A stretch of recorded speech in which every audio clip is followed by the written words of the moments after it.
आज हम बात करते हैं शेयर मार्केट क्या होता है। शेयर मार्केट, स्टॉक मार्केट और इक्विटी मार्केट तीनों एक ही बात है। शेयर मार्केट वो प्लेस होता है जहाँ पे हम किसी कंपनी का शेयर खरीद सकते हैं या बेच सकते हैं। सिंपल लैंग्वेज में इसे कहते हैं कि हम उस कंपनी का कुछ परसेंट के लिए ओनरशिप खरीद सकते हैं।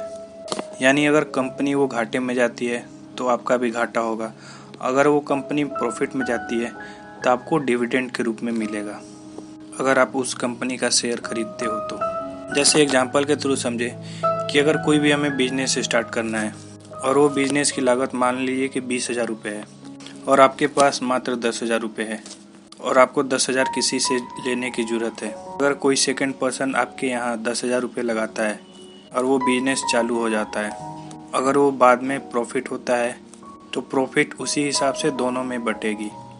मतलब दूसरा पर्सन आपके कंपनी में 50% शेयर खरीद चुका है। अगर हम लार्जर टर्म में बात करें तो शेयर मार्केट में कोई भी कंपनी अपना शेयर लॉन्च करती है या शेयर अनाउंस करती है और वहाँ पे कोई भी आदमी आके उस शेयर को खरीद सकता है। जैसे एग्जांपल की बात करें, फेसबुक का जो शेयर है उसका 60% मार्क जुकरबर्ग के पास है, बाकी के 40% शेयर उन्होंने बेच रखा है। अगर आप चाहते हो कि आपके पास ओनरशिप हो, कम से कम आपको 51% शेयर अपने पास रखना होगा, बाकी के 49% आप दूसरों को शेयर बेच सकते हो। अब हम शेयर खरीदते क्यों हैं? जाहिर सी बात है, अगर हमें कोई बिजनेस स्टार्ट करना है और हमारे पास उतने पैसे नहीं रहते या उतने पैसे रहने के बावजूद भी हम उतने पैसे लगाना नहीं चाहते, क्योंकि बिजनेस अगर करना है तो इसमें रिस्क भी काफ़ी ज़्यादा होता है। अगर बिजनेस खराब हो गया तो आपके सारे पैसे डूब सकते हैं, इसलिए आप 100% रुपीज़ उसमें लगाना नहीं चाहते। आप चाहते हैं कि कोई और आके आपके बिजनेस में, आपकी कंपनी में कोई और आके पैसा लगाए। अब ये शेयर खरीदने और बेचने के लिए हमें जगह चाहिए होता है, तो ये जगह को हम स्टॉक एक्सचेंज बोलते हैं। इंडिया में 2 स्टॉक एक्सचेंज है, एक बॉम्बे स्टॉक एक्सचेंज और दूसरा national stock exchange.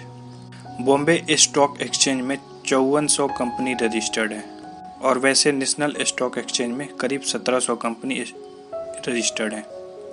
Bombay stock exchange Asia का सबसे पुराना 1875 में स्टॉक एक्सचेंज खुला था। कुल मिला के बात करें तो 147 साल पुराना है ये। नेशनल स्टॉक एक्सचेंज, ये स्टॉक एक्सचेंज 1992 में खुला था। अब जो हम शेयर बेचते हैं वो हम मार्केट में बेचते हैं। ये मार्केट 2 तरीके से डिवाइड किया जा सकता है, एक प्राइमरी मार्केट और दूसरा सेकेंडरी मार्केट।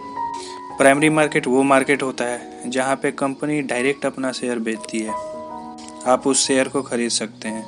और सेकेंडरी मार्केट वो मार्केट होता है जहाँ पे 2 लोगों के बीच शेयर का खरीद और बेचना होता है, यहाँ पे कंपनी इन्वॉल्व नहीं रहती है डायरेक्ट। प्राइमरी मार्केट में कंपनी का शेयर का रेट फिक्स रहता है, वही सेकेंडरी मार्केट में 2 लोगों के बीच का शेयर का खरीद बिक्री होता है, तो यहाँ पे वोलेटिलिटी ज़्यादा रहती है, यानी प्राइस बढ़ और घट सकता है।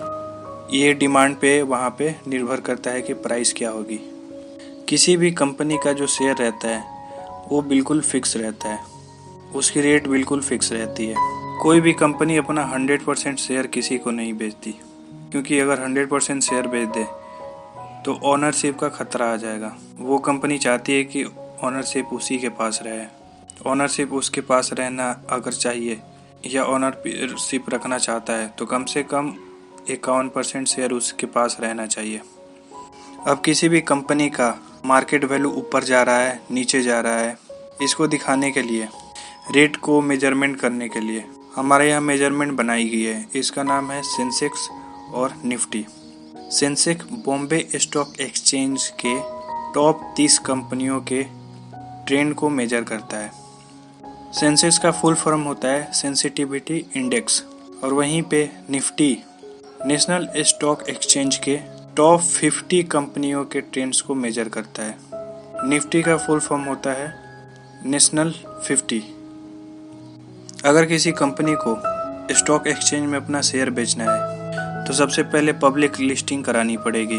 अगर कोई कंपनी पहली बार अपना शेयर बेचने वाली है तो उसे आईपीओ बोलते हैं, यानी इनिशियल पब्लिक ऑफरिंग। मतलब पब्लिक पहली बार उस कंपनी का शेयर खरीदेगी। बॉम्बे स्टॉक एक्सचेंज में या निफ्टी के नेशनल स्टॉक एक्सचेंज में अब किसी कंपनी को पहले रजिस्ट्रेशन कराना पड़ता है ताकि वो अपने कंपनी का शेयर बेच सके। अपनी कंपनी को रजिस्ट्रेशन कराने के लिए या सिंपल लैंग्वेज में बोले तो उस कंपनी का लिस्टिंग करवाने के लिए जो गवर्नमेंट बॉडी से अथॉरिटी लेनी पड़ती है उसे हम बोलते हैं SEBI, security exchange board of India. ये अथॉरिटी डिसाइड करती है कि किस कंपनी को रजिस्टर करना है और क्या क्या नॉर्म्स होनी चाहिए। कंपनी को रजिस्टर कराने के लिए स्ट्रिक्ट नॉर्म को फॉलो करना पड़ता है और ये नॉर्म ज़रूरी भी है क्योंकि हमने देखा है कि पास्ट में काफ़ी ज़्यादा स्कैम भी हो चुके हैं। और वैसे सेबी भी बोलती कि रजिस्टर्ड कंपनी से ही कोई भी शेयर का खरीद और बिक्री हो। अगर आपको शेयर खरीदना है तो 3 अकाउंट की ज़रूरत होती है। पहला बैंक अकाउंट, दूसरा ट्रेडिंग अकाउंट और तीसरा डीमेट अकाउंट। बैंक अकाउंट के बारे में तो सब कोई जानता है। ट्रेडिंग अकाउंट वो होता है जहाँ पे अपना हम शेयर खरीद और बिक्री कर सकते हैं और डीमेट अकाउंट वो होता है जहाँ पे हम शेयर को स्टोर कर सकते हैं। ये स्टॉक मार्केट, शेयर मार्केट के बारे में समझना आम लोगों के लिए आसान नहीं होता क्योंकि हमें बिल्कुल पता नहीं होता है किस कंपनी का शेयर का रेट बढ़ने वाला है, किस कंपनी का शेयर का रेट कम होगा, कितने दिन में शेयर का रेट बढ़ेगा घटेगा। इसके लिए एक आसान तरीका है, हम अपना म्यूचुअल फंड में इन्वेस्ट कर सकते हैं कि म्यूचुअल फंड में वहाँ पे एक्सपर्ट होते हैं, उनका हम एडवाइस के थ्रू एडवाइस ले सकते हैं और पूरी तरह डिपेंड होके उनका एडवाइस मान के हम वहाँ पे अपना इन्वेस्ट कर सकते हैं। क्योंकि म्यूचुअल फंड में जो एक्सपर्ट होते हैं, ट्रेडर होते हैं, वो बहुत सारे कंपनियों में पैसे लगाते हैं और उसका शेयर खरीदते हैं। ऐसा करने से रिस्क फैक्टर भी काफ़ी कम हो जाता है। एट द एंड अगर शेयर मार्केट के बारे में ज़्यादा जानकारी नहीं है तो इसमें पैसे लगाना एक सेंसिबल चीज़ नहीं होगी। इससे ज़्यादा बेहतर है कि आप म्यूचुअल फंड में पैसे लगाएं।